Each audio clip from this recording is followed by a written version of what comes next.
Good morning. Thank you so much. Thank you so much, everyone. Well, my name is Michelle Obama, and I am an African-American woman.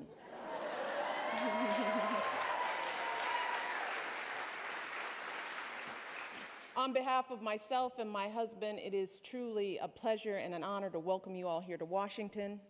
We have so many distinguished leaders here with us today. Of course, we have President Bush and Mrs. Bush who are here today, and I want to thank them both and the Bush Institute for their passionate leadership on the issues that we're going to be discussing today.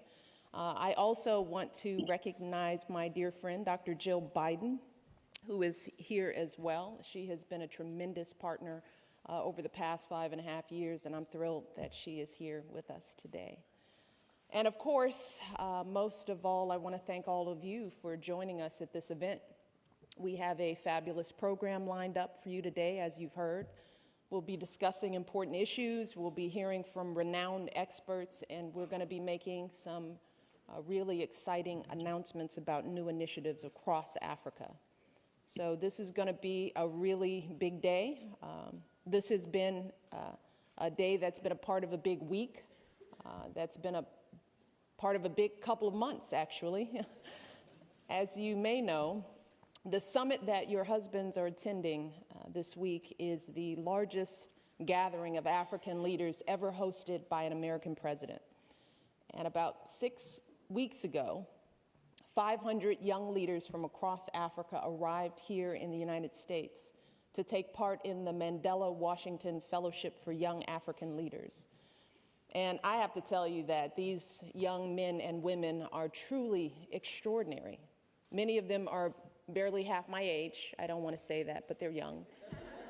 And they've already founded NGOs, they've started their own businesses, they've risen to senior levels of their governments. And as part of the Mandela Fellowship, they have undertaken intensive academic coursework and leadership training at universities across America. And the passion, the intelligence, the dedication of these young leaders has inspired all of us here in the U.S. who have had the pleasure of spending any time with them. I had the privilege of speaking with these fellows last week, and I met with a group of them who share my interest in girls' education. And two of the fellows from that meeting will be doing a presentation today about their stories and their ideas. And I'm not going to steal any of their thunder because they are remarkable individuals, but I can tell you this, that while we talked about a range of issues, there was one theme we kept returning to. Again and again, these young people emphasized how important it is for them to have support from leaders in their governments. And this is the very same message that I hear so often from the young American leaders that I meet with. These young people are working so hard in their communities. They're facing so many challenges and obstacles, and they're looking to all of us for inspiration. They're looking to us to champion the issues they care about. And most of all, they're looking to us to empower them to be part of the solution. And that means that we all are going to need to do everything in our power to bring these young people to the table. We need to spend a lot of time with them, more time listening, and I mean really listening to their voices, to their views, so that we can understand the challenges that they're facing through their eyes. And we need to learn from their experiences and from their expertise.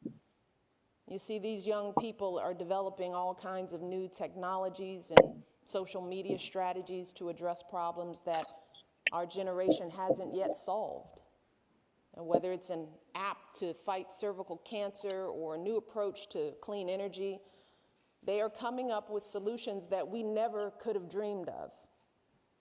So the question is, can we and our governments learn from them and follow their lead? Can we embrace their ideas and incorporate them into policies and strategies? And in our work as first ladies, first spouses, can we find new ways to be more inclusive of these young people and show them that we truly value their voices? And so many of you are already embracing the young leaders in your countries through your work, whether it's improving girls' education or fighting cervical cancer or HIV or supporting microfinance. You all have the potential to inspire millions across the globe. So it is my hope that today we will rededicate ourselves to these efforts and commit to new efforts to lift up our young people. And I hope that you all will have a chance today to really connect with each other and learn from each other and hopefully be inspired by each other. And with that, it is now my pleasure to begin a conversation with a First Lady who has long been an inspiration to me. Laura Bush set a high bar for me during her time in the White House, and she has continued to do outstanding work around the world since she and her husband left Washington. And I consider her not just a role model, but also a friend. And I'm thrilled that our conversation today will be moderated by another woman who I greatly respect and admire, one of America's leading journalists, our friend Cokie Roberts.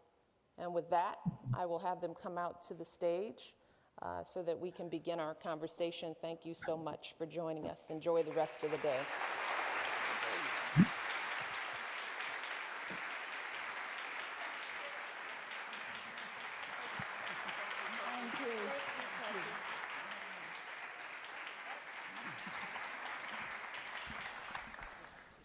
Well, I am so excited that we get to do this again. I know, it's really fun. We did this last summer. We did in it Dar es Salaam. in Tanzania, and Mama Kikwete, thank you so much for that. It was a wonderful, wonderful experience for all of us to be there with you. So thank you for hosting us last year, and thank you for hosting us this year. So here we are. But it is, I remember, as I recall, when we were last year, you were still getting blowback about your bangs. So. Yeah, that's over. Well, That's an important issue.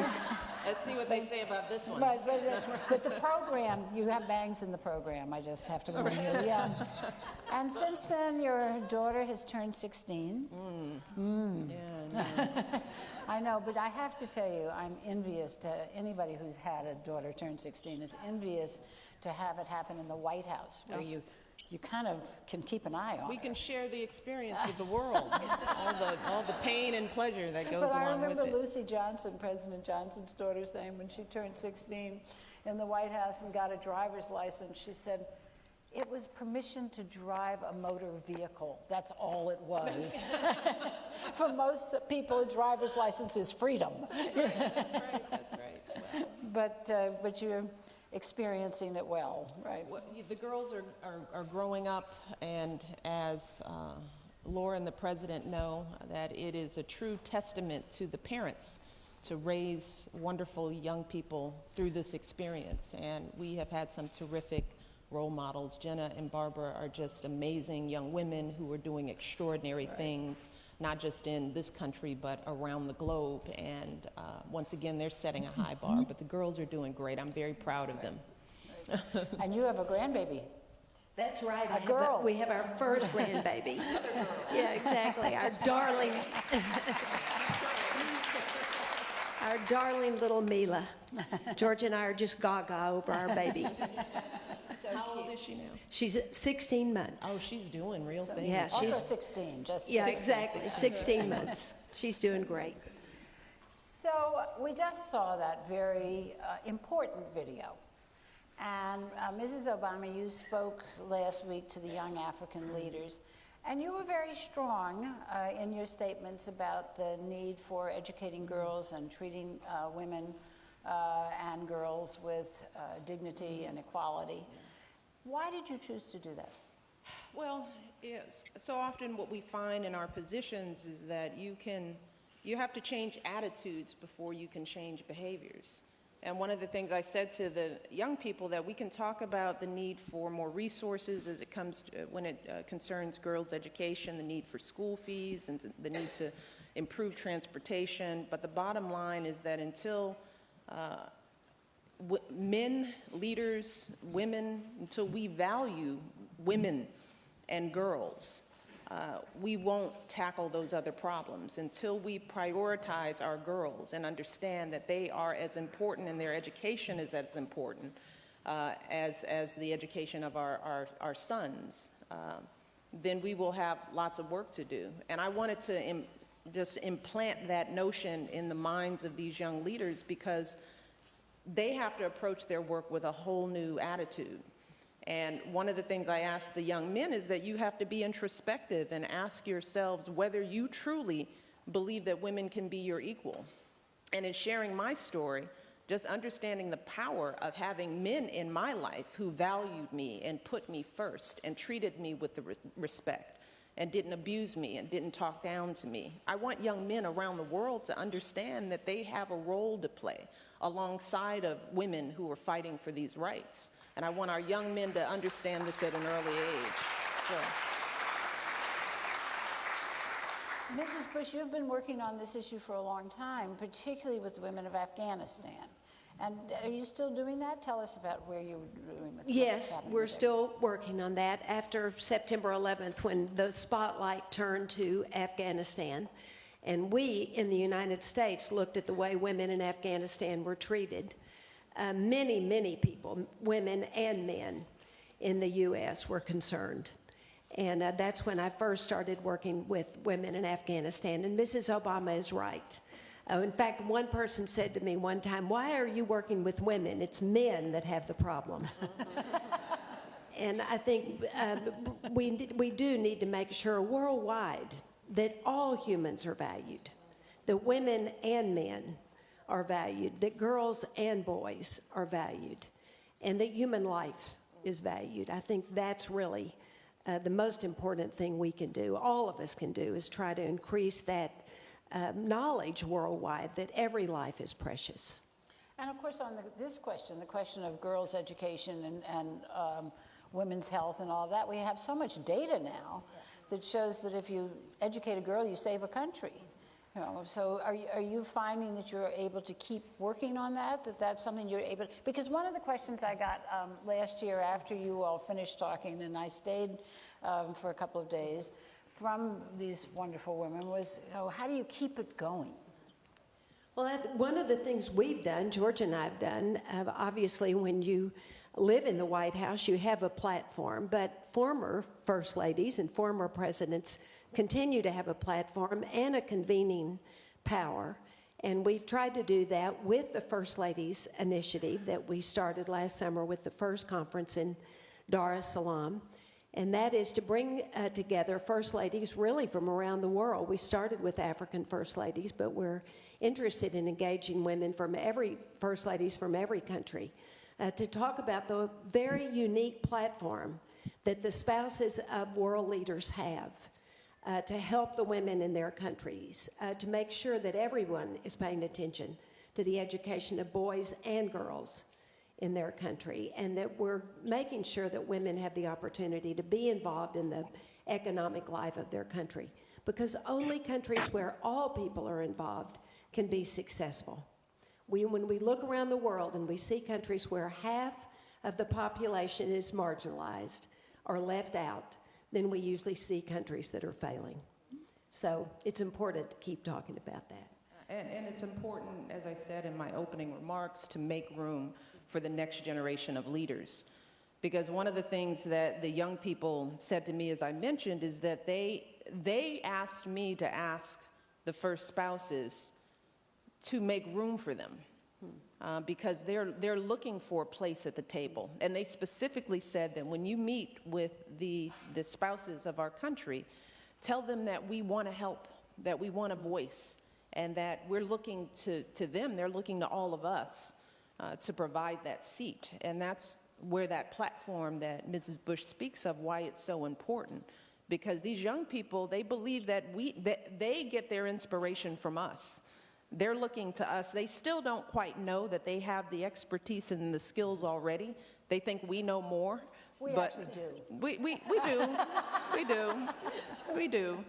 But, you know, when you listen to just the opening speakers, when you think about social media, right. You know, I mean, just listening to the hashtags and the Twitter accounts, I mean, that was a little nutty.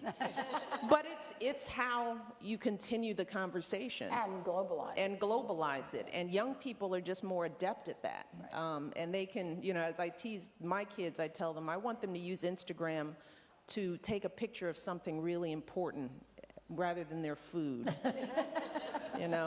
But young people can be a support to us. I mean, no one really cares what you have for lunch. But.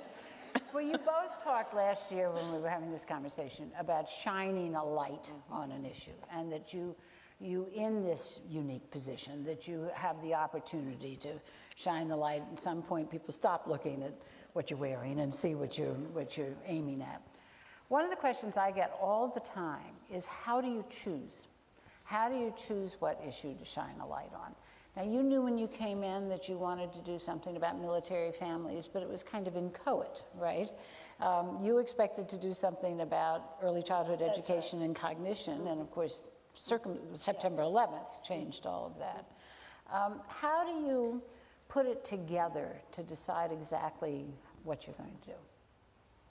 Well, I think you look at yourself and see what your expertise is. When I came to the White House, I had been a librarian. I loved to read. I'd been a teacher. And so education and literacy were very, very obvious interest of mine and expertise of mine. So that's what I started with. But then also you look at what appears. And there are ways you can take advantage of different things that happen to go in another way. I got a phone call, for instance, from the head of the National Heart, Lung, and Blood Institute here in Washington. And she said, did you know that heart disease is the leading cause of death among American women? And I didn't know that. I just had assumed cancer was the leading cause of death among American women. But so I knew if I didn't know that heart disease was the leading cause of death, that many American women didn't know that either. And so I was presented with the opportunity to talk about the heart truth and to get the word out to American women that heart disease was a leading cause of death, so that they could start doing things, because heart disease is often preventable. But also, if you know that you might have a heart attack, it wouldn't just be your husband that had a heart attack, then you can rush to the hospital yourself and get the kind of treatment that you would demand for your husband, but you might not realize you would need it yourself. So I think they're both ways. Both look to your own expertise and then just take advantage of other interests that come up and see if you can make a difference in your countries. Also, where your passions lie, because I've found that I've been most effective when I am uniquely authentic. There's a authenticity to what I say. So that means I have to really believe passionately in the causes that I take on. And that lends itself to more power, more effectiveness. It just makes you a better advocate because this is something you care deeply about. This was true when it came to the issue of educating our young people. I just started an initiative this year, Reach Higher, because one of the things I'm deeply passionate about is the role that education has to play in the lives of our young people. And my story is the story that I try to share with young people to motivate them. There's nothing in my life that would indicate that I would be sitting here on this stage with a former First Lady and one of the most renowned journalists and every first spouse in Africa. Nothing in my life indicated that, but my parents believed in the value of education, even though they were not educated themselves. And they pushed my brother and I to do the best that we could do. So what I want young people in America to understand is that we are blessed in this country to have public education, to have opportunities that many girls around the world are putting their lives at risk to achieve. So it's incumbent upon us here in America to take advantage of every opportunity, and young people have to own their education. I can do that because I believe it. It is my story. It is, why I'm sitting here. And my hope is that I can start a national conversation about reigniting that hunger for education in our young people and using that to talk about the issues that our girls around the world are facing, with 60 million girls today not in school. 30 million of those in sub-Saharan Africa. I want our young people across the globe to be talking about how do we fix that. So that's just an example. I'm clearly passionate about that. But one of the things that we're going to do today in the various panels is how-to, essentially. And you all have done the how-to. And part of that is private-public partnerships. And on all of your initiatives, it seems to me that you've both done that you've brought in universities, companies, foundations, whatever combination of things works.